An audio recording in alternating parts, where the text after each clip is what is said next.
దుబ్బాక పట్టణంలో మున్సిపల్ అధ్యక్షుడు పల్లె వంశీకృష్ణ గౌడ్ విలేకరుల సమావేశాన్ని నిర్వహించారు. ఈ యొక్క సమావేశంలో రేవంత్ రెడ్డిపై ఆరోపణలు చేశారు. సిద్దిపేట జిల్లా దుబ్బాక పట్టణంలో మీడియా సమావేశం నిర్వహించిన మున్సిపల్ అధ్యక్షులు పల్లె వంశీకృష్ణ గౌడ్ ఈ సందర్భంగా వారు మాట్లాడుతూ కేసీఆర్ పాలనలో తెలంగాణ రాష్ట్రం సుభిక్షంగా ఉండేది. నిన్నటి రోజు సిద్దిపేటకు వచ్చిన ముఖ్యమంత్రి రేవంత్ రెడ్డి అవాకులు చివాకులు బీఆర్ఎస్ పై మాట్లాడడం, మాజీ మంత్రి హరీష్ రావుపై మాట్లాడడం సరికాదని హెచ్చరించారు. సిద్దిపేట జిల్లాలో బీఆర్ఎస్ ప్రభుత్వం ఉన్నప్పుడు వేసవిలో వాగులు, వంకలు, చెరువులు నిండుకుండలాగా ఉండే విధంగా కేసీఆర్ మాజీ ముఖ్యమంత్రి రైతులకు ఎటువంటి ఇబ్బందులు కలగకుండా చూశారని, కాంగ్రెస్ పాలనలో రాష్ట్రం కరువుగా మారిందన్నారు. కాళేశ్వరరావు పేరు పొందిన మంత్రి హరీష్ రావు మొన్నటికి మొన్న రైతులకు వ్యవసాయానికి నీటి కోసం వ్యవసాయానికి ఇబ్బందికరంగా ఉందని ధర్నాలు చేస్తే నీరు వదిలారని గుర్తు చేశారు. కేసీఆర్ అంటే కే అంటూ కాలువలు, సి అంటే చెరువులంటూ, ఆర్ అంటే రిజర్వాయర్లంటూ కేసీఆర్ వచ్చిన తర్వాతనే వ్యవసాయానికి సరిపడా నీళ్లు రైతులకు దొరకాయన్నారు. కాంగ్రెస్ పరిపాలనలో ఒక్క ప్రాజెక్టు కూడా నిండలేదు. నోటికి ఏది వస్తే అది మాట్లాడడం సరికాదని ముఖ్యమంత్రి స్థాయి దిగజారుతున్నావన్నారు.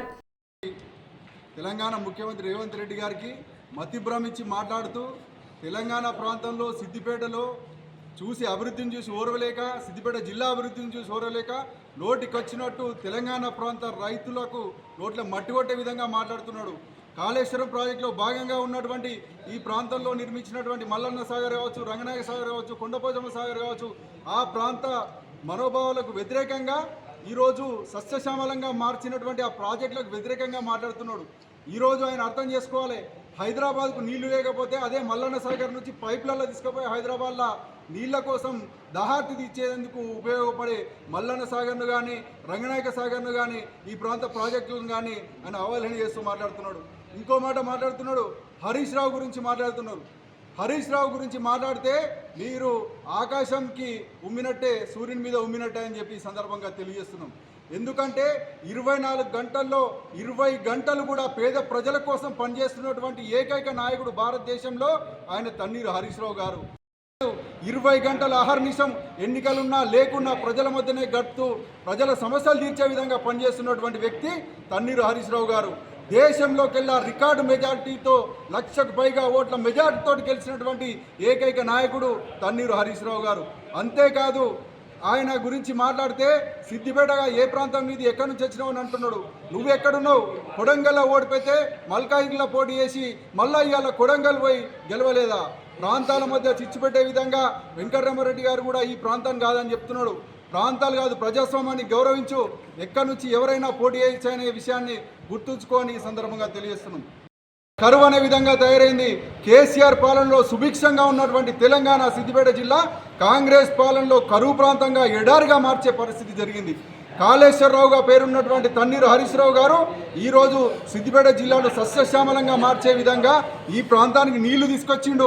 మండు వేసవిలో కూడా ఈ ప్రాంతంలో చెరువులు నిండుతున్నాయి, మత్తలు దుంకుతున్నాయి, కూడేలు వాగు వారుతుంది, మా పొలాల్లో నీళ్ళు వచ్చినాయి. మొన్నటికి మొన్న కూడా పంటలు ఎండిపోతున్నాయి అంటే మేము పోరాటం చేస్తే నీళ్ళు నిడిస్తే ఆ నీళ్లతోటి మా ప్రాంతంలో కూడా కాలువలు నిండినాయి. ఈరోజు ఈ కాలువలను చూస్తే అంటే కేసీఆర్ గారిని పేరు గుర్తుంచుకోవాలి. కేసీఆర్ అంటే కే అంటే కాలువలు, సి అంటే చెరువులు, ఆర్ అంటే రిజర్వాయర్ల పేరుతోటి కేసీఆర్ ఉంటే ప్రజల మధ్యలో కాంగ్రెస్ అంటే కరువు అనే విధంగా మారిపోయింది. మతి భ్రమించి మాట్లాడే ముఖ్యమంత్రి ఎవరైనా ఉన్నారంటే దేశంలో కేవలం రేవంత్ రెడ్డి గారు మాత్రమే. ఈ అభివృద్ధిని కానీ ఈ ప్రాజెక్టులను కానీ చూసి ఓర్వలేక మతి భ్రమించి మాట్లాడుతున్నాడు. నోటికి ఏదొస్తో అదే మాట్లాడుతున్నాడు. ముఖ్యమంత్రి స్థాయిని దిగజార్చి మాట్లాడుతున్నటువంటి వ్యక్తి ఏకైక వ్యక్తి రేవంత్ రెడ్డి. ఇప్పుడు ఒక విషయం గుర్తుంచుకోవాలి, రేవంత్ రెడ్డి గారు నామినేటెడ్ వేలో ముఖ్యమంత్రి కుర్చీలో కూర్చున్నాడు. కేసీఆర్ గారు కానీ బీఆర్ఎస్ కానీ ప్రజల్లో నుంచి ఉద్యమాల నుంచి పుట్టినటువంటి పార్టీ బీఆర్ఎస్ పార్టీ. కేసీఆర్ గారు ప్రజల్లో నుంచి గెలిచి సీఎం అయినటువంటి వ్యక్తి కేసీఆర్. నువ్వు ఢిల్లీ చెప్తే సీల్డ్ కవర్ల సీఎం అయి కూర్చున్నావు. నువ్వు ఈ ప్రాంత నాయకులు విమర్శిస్తే ఖబర్దారని తెలియజేస్తున్నాం. నీ పదవి అనేది తుమ్ముతో ఊడిపోయే ముక్కు.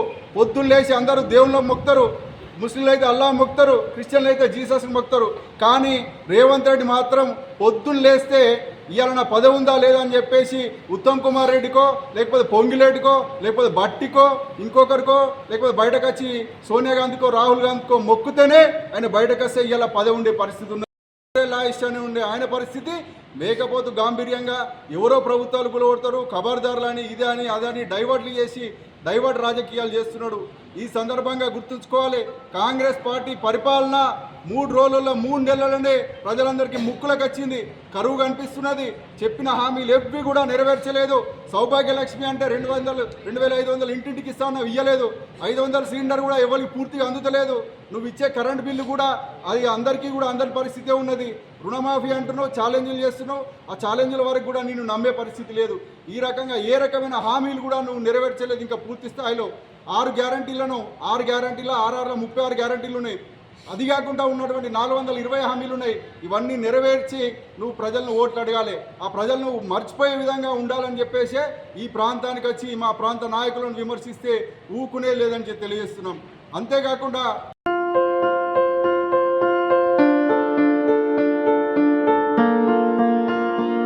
సంస్కృతి, సంప్రదాయం, ప్రేమ, ఆప్యాయత, రాజసం ఉట్టిపడే వేడుకలకు అనువైన ప్రదేశం MLN convention hall.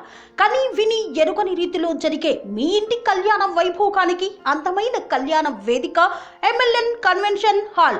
MLN convention hall ప్రత్యేకతలు: సువిశాలమైన wedding halls, centralise AC banquet hall మరియు విశాలమైన డైనింగ్ హాల్, వధువరుల కోసం ప్రత్యేక ఏసీ మరియు నాన్ ఏసీ గదులు, నక్షత్రాల వెలుగులో పచ్చని పచ్చికపై పార్టీల కోసం అనువైన గార్డెన్. ఎంఎల్ఎన్ కన్వెన్షన్ లో సీసీటీవీ పర్యవేక్షణతో పూర్తి భద్రత. ఎక్స్పీరియన్స్ అండ్ ప్రొఫెషనల్ వర్కర్స్ గల అన్నపూర్ణ గ్రూపు వారి సేవలు. 2000 వాహనాలు పార్కు చేసేందుకు సువిశాల పార్కింగ్ సౌకర్యం. మీ ఇంట జరిగే అన్ని శుభకార్యాలకు, పెళ్లి, reception, engagement, birthdays, get together, corporate events, ఏ ఇతర శుభకార్యాలకైనా అందమైన వేదిక ఎంఎల్ఎన్ కన్వెన్షన్ హాల్. బుకింగ్ కోసం సంప్రదించండి 7550438888 మరియు 7550428888. మా అడ్రస్ చీర్యాల లక్ష్మీ నరసింహస్వామి దేవాలయం ప్రక్కన, near outer ring road, Keesara junction, Cheeryal గ్రామం, మేడ్చల్ జిల్లా.